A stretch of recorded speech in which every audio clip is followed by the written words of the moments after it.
akan stimulasikan ASUS 3 dengan bencana gempa bumi. Dengan saya Rizky Aulia, perwakilan dari D3 Keperawatan. Saya Misra Novela dari Prodi D3 Rekam Medis dan Informasi Kesehatan. Saya Agni Hasana dari Prodi D3 Gizi Cirebon. Saya Trihastuti dari Prodi D3 Kebidanan Cirebon. Selamat menyaksikan.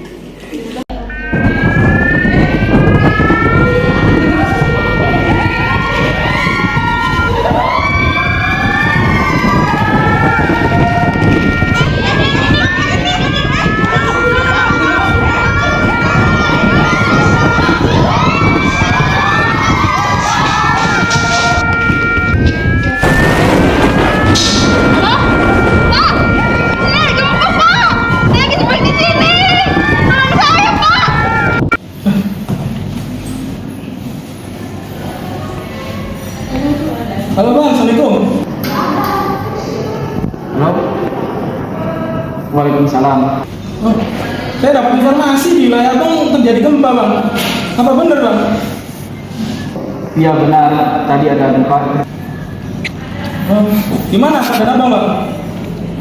Ya, alhamdulillah saya dan keluarga baik-baik saja, tapi ada tetangga yang tertimpa reruntuhan gempa. Sekarang lagi proses pencarian. Oh, oke. Ya udah segitu aja deh. Assalamualaikum Bang. Waalaikumsalam.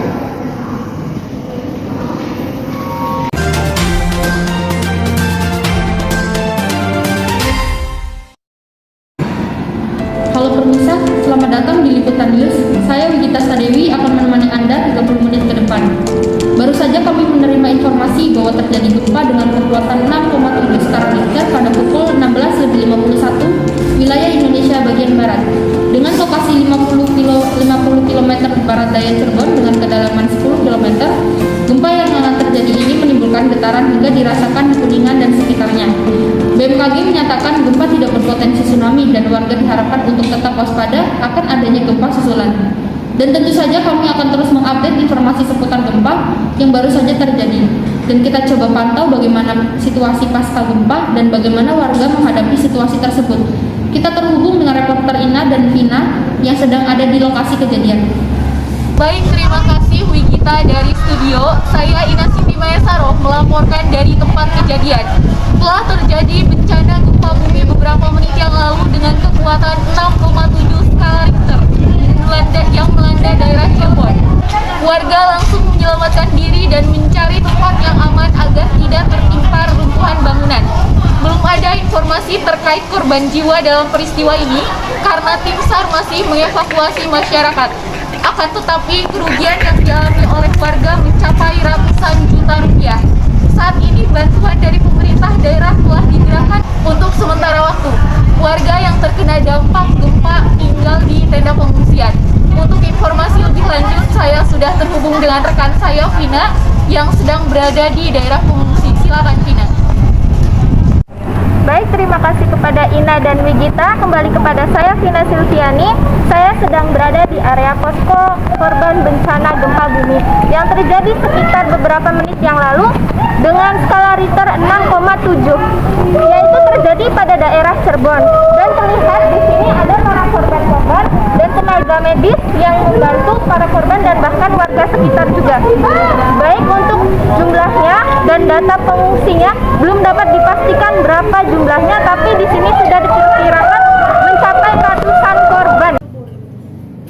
Halo guys, ini kita lagi belajar apa? Kita lagi belajar gerontik. Tuh, nih. Halo. Bentar, ini goyang-goyang. Kenapa ini? Ini oh saya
Berikut adalah video amatir yang terekam oleh seorang warga saat kejadian gempa melanda kota Cirebon. Terlihat warga berlarian untuk keluar dari gedung dan bangunan untuk menyelamatkan diri.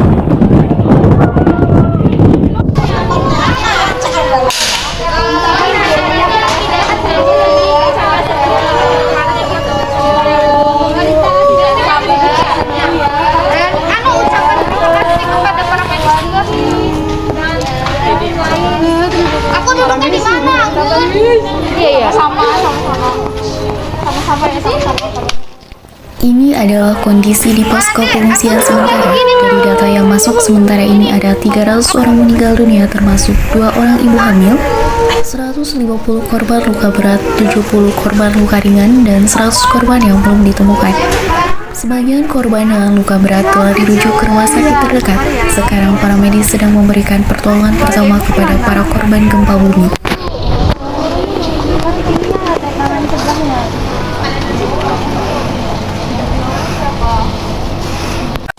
Ayo nakes pada kumpul. Baik semuanya para nakes mohon untuk mempersiapkan alat-alatnya. Dan satu nakes dimohon untuk menangani satu korban bencana. Baik, terima kasih. Siap. Ayo yang dulu.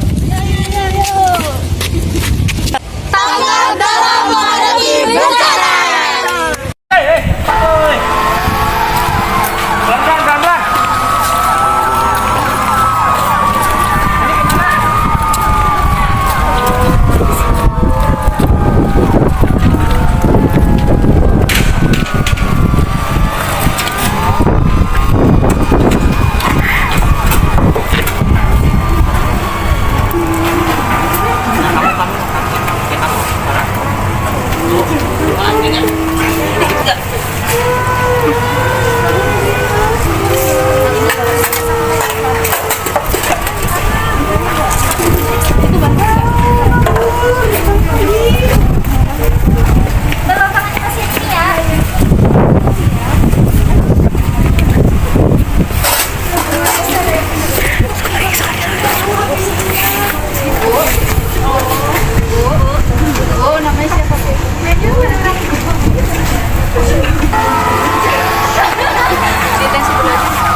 Ayo Mbak, selanjutnya diperiksa dulu berat badan.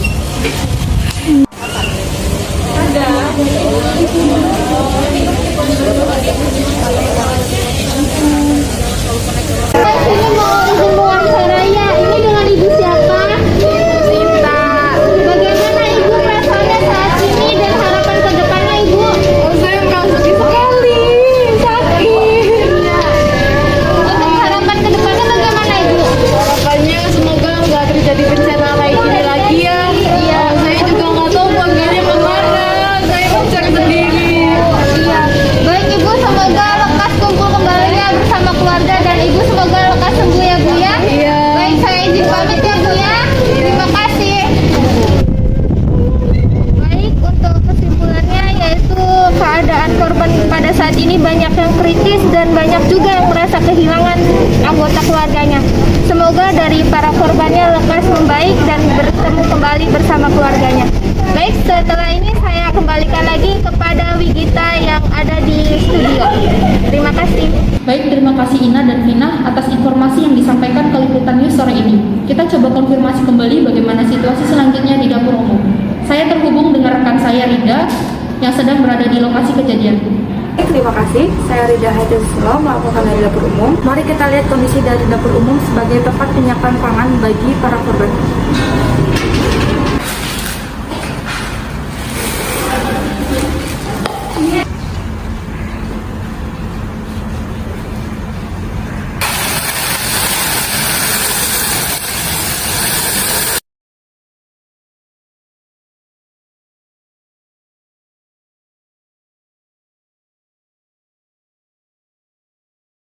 Baik, di sini saya sudah bersama dengan Ibu Widi. Ibu, bagaimana kondisi dapur umum saat ini? Baik, saya sendiri koordinator dapur umum. Di sini banyak sekali bahan makanan seperti telur, beras, mie. Untuk bahan makanan sendiri itu berasal dari mana ya? Bahan makanan sendiri itu berasal dari BPTB. Nah, baik, terima kasih Ibu. Penyusunan menu pemberian makan pada bayi dan anak usia 6-59 bulan. Kebutuhan gizi pada bayi usia 6-11 bulan yaitu 100-120 kilokalori per kilogram berat badan. Makanannya sendiri terdiri dari air susu ibu, ASI, ditambah makanan pendamping air susu ibu atau MPASI. Kemudian anak usia 12-23 bulan kebutuhan gizinya yaitu 80-90 kilokalori per kilogram berat badan. Makanannya sendiri dari ASI ditambah MPASI atau bisa juga makanan keluarga. Dan yang terakhir ada anak usia 24-59 bulan. Untuk kebutuhan gizinya sendiri yaitu 80-100 kilokalori per kilogram berat badan. Makanannya itu dari makanan keluarga. Kegiatan terkait penanganan gizi pada fase tanggap darurat awal diantaranya adalah menghitung kebutuhan gizi. Berdasarkan analisis hasil Rapid Health Assessment, diketahui jumlah pengungsi berdasarkan kelompok umur. Selanjutnya dapat dihitung ransum pengungsi dengan memperhitungkan setiap orang pengungsi membutuhkan 2100 kalori, 50 gram protein, dan 40 gram lemak, serta menyusun menu yang didasarkan pada jenis bahan makanan yang tersedia. Contoh standar ransum fase 2 dapat dilihat pada tabel 1. Contoh pembagian porsi menu makanan sehari untuk bayi 6-8 bulan dan contoh menunya adalah sebagai berikut. ASI diteruskan sekehendak bayi. Menu ini diberikan selama 5 hari pertama, di mana umumnya bahan makanan segar seperti lauk pauk, sayuran, dan buah belum dapat diperoleh. Setelah hari kelima, diharapkan sudah tersedia bahan makanan segar, sehingga menu lebih bervariasi dengan diberikan makanan selingan berupa biskuit, buah, dan makan sore dilengkapi dengan lauk pauk dan sayuran segar. Buah dapat bervariasi sesuai dengan buah yang ada. Lauk hewani dapat diberikan bervariasi sesuai dengan bahan makanan segar yang tersedia, seperti ayam, ikan, daging, ataupun tempe, tahu, kacang-kacangan. Sayuran dapat dipilih dari sayuran yang tersedia, apapun jenis sayurannya. Tambahkan taburia 1 saset. seberat 1 gram setiap 2 hari sekali dalam salah satu makanan pagi. Contoh pembagian porsi menu makanan sehari untuk bayi usia 9-11 bulan. ASI diteruskan sekehendak bayi. Menu ini diberikan selama 5 hari pertama di mana umumnya bahan makanan segar seperti lauk pauk, sayuran, dan buah belum dapat diperoleh. Bubur sumsum dapat dibuat bila tersedia tepung beras, santan atau susu, dan gula merah atau putih. Selanjutnya setelah hari kelima diharapkan sudah tersedia bahan makanan segar. Menu dapat lebih bervariasi dengan diberikan makanan selingan berupa buah dan biskuit. Dan makanan siang atau sore dilengkapi dengan lauk dan sayuran segar. Buah dapat bervariasi sesuai dengan buah yang ada. Lauk hewani untuk tim saring dapat diberikan bervariasi sesuai dengan bahan makanan segar yang tersedia, seperti ayam, ikan, daging, ataupun tempe, tahu, kacang-kacangan. Selanjutnya, sayuran untuk tim saring dapat dipilih dari sayuran yang tersedia, apapun jenis sayurannya. Tambahkan taburia 1 saset atau 1 gram setiap 2 hari sekali pada salah satu makanan pagi. Contoh pembagian porsi menu makanan sehari untuk anak usia 12-23 bulan. ASI diteruskan sekehendak bayi. Menu ini diberikan selama 5 hari pertama di mana umumnya bahan makanan segar seperti lauk pauk, sayuran, dan buah belum dapat diperoleh. Selanjutnya tambahkan taburia dalam makanan anak 1 saset per hari. Setelah hari kelima, diharapkan sudah tersedia bahan makanan segar. Menu dapat lebih bervariasi dengan diberikan makanan selingan berupa buah dan biskuit, dan makanan siang atau sore dilengkapi dengan lauk pauk dan sayuran segar. Buah dapat bervariasi sesuai dengan buah yang ada. Bila makanan segar sudah dapat diperoleh, makanan kaleng seperti ikan kaleng, daging kaleng supaya segera diganti dengan bahan makanan segar ataupun tempe, tahu, kacang-kacangan. Sayuran dapat dipilih dari sayuran yang tersedia, apapun jenis sayurannya. Tambahkan taburia 1 saset atau 1 gram per hari dalam salah satu makanan anak. Berikut ini adalah contoh pembagian porsi menu makanan sehari untuk anak usia 24-47 bulan. Dan contoh menunya adalah sebagai berikut. Menu ini diberikan selama 5 hari pertama, di mana umumnya bahan makanan segar seperti lauk pauk, sayuran, dan buah belum dapat diperoleh.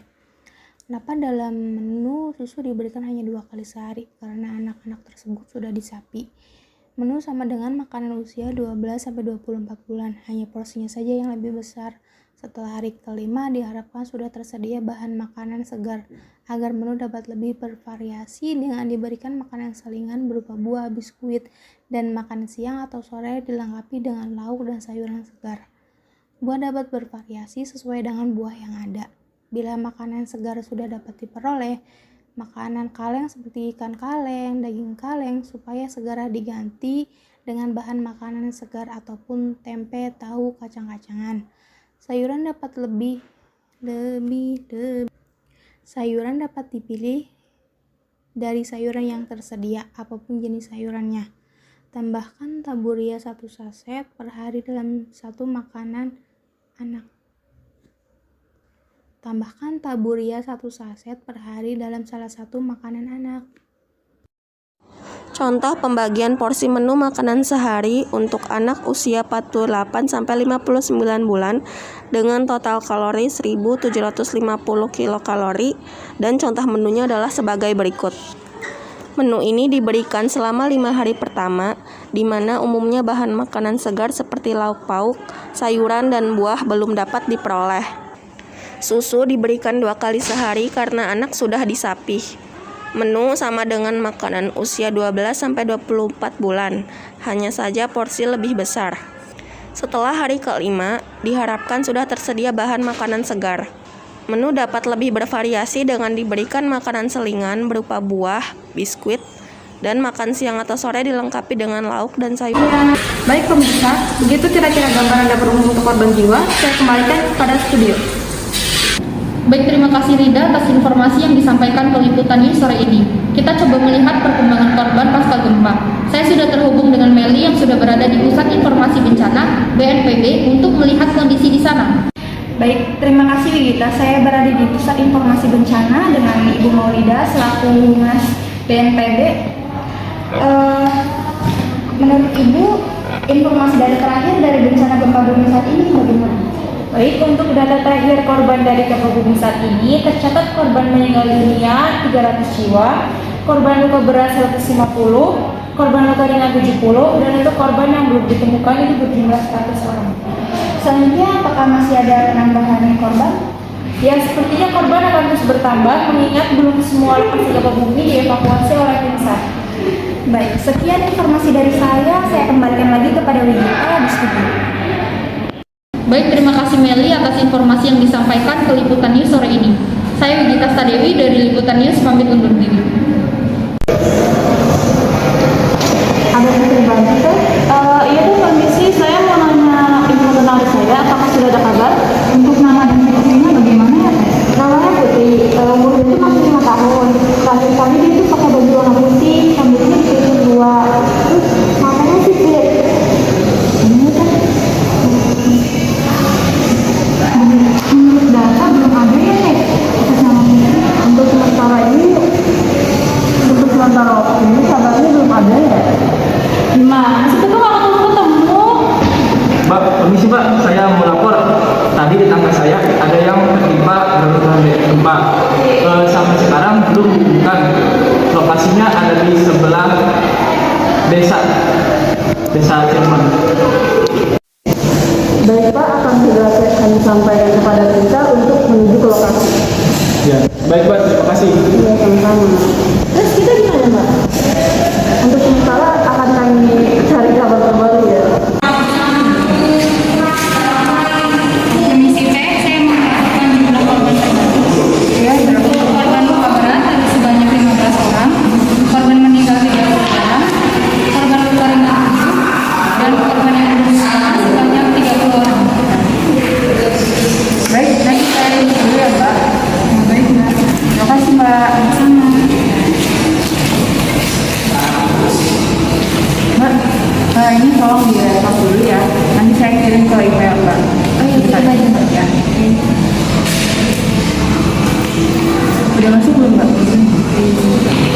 Iya, sudah masuk Mbak. Makasih ya. Sebentar ya, saya rekam dulu. Terima kasih.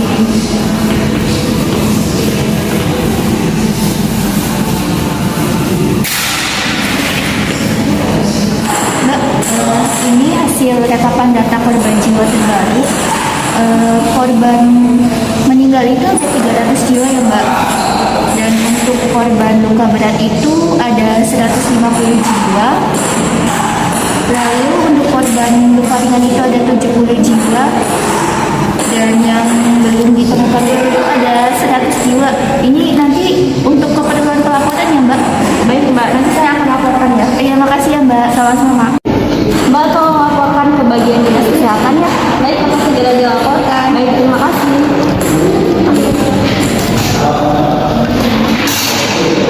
Halo, saya dari Pusat Informasi Data Posko Bencana Gempa Bumi di daerah Cirebon. Izin melaporkan untuk data sementara yang kami terima dari pukul 7 hingga 13 siang terdapat 300 korban meninggal, kemudian 150 korban luka berat yang saat ini dalam perawatan, kemudian korban luka ringan ada 70 dan 100 jiwa yang belum ditemukan yang hingga saat ini masih dalam pencarian. Untuk data selanjutnya akan kami update pada pukul 5 sore. Terima kasih.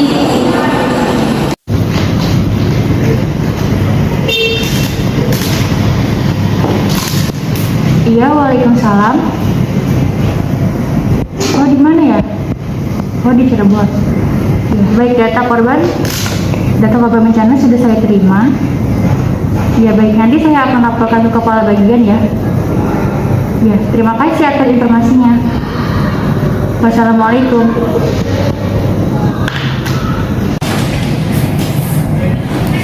Permisi Bu. Ya, saya baru saja mendapatkan informasi dari Dinas Kesehatan bahwa telah terjadi bencana di Kabupaten Cirebon, dan saya sudah mendapat datanya. Nanti saya akan mengirim ke Ibu ya data-datanya. Nah, baik, di laporan saya diterima. Nanti saya akan cek dan perbarui korban yang terjadi gempa bumi di Cirebon itu. Terima kasih. Ya baik Bu, saya permisi.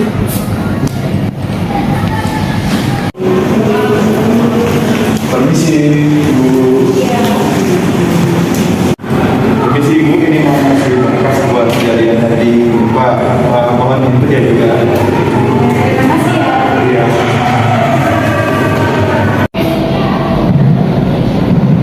Ibu, untuk data kecamatan Kedawung itu sudah ada belum ya? Bentar ya, Bu, saya cari dulu.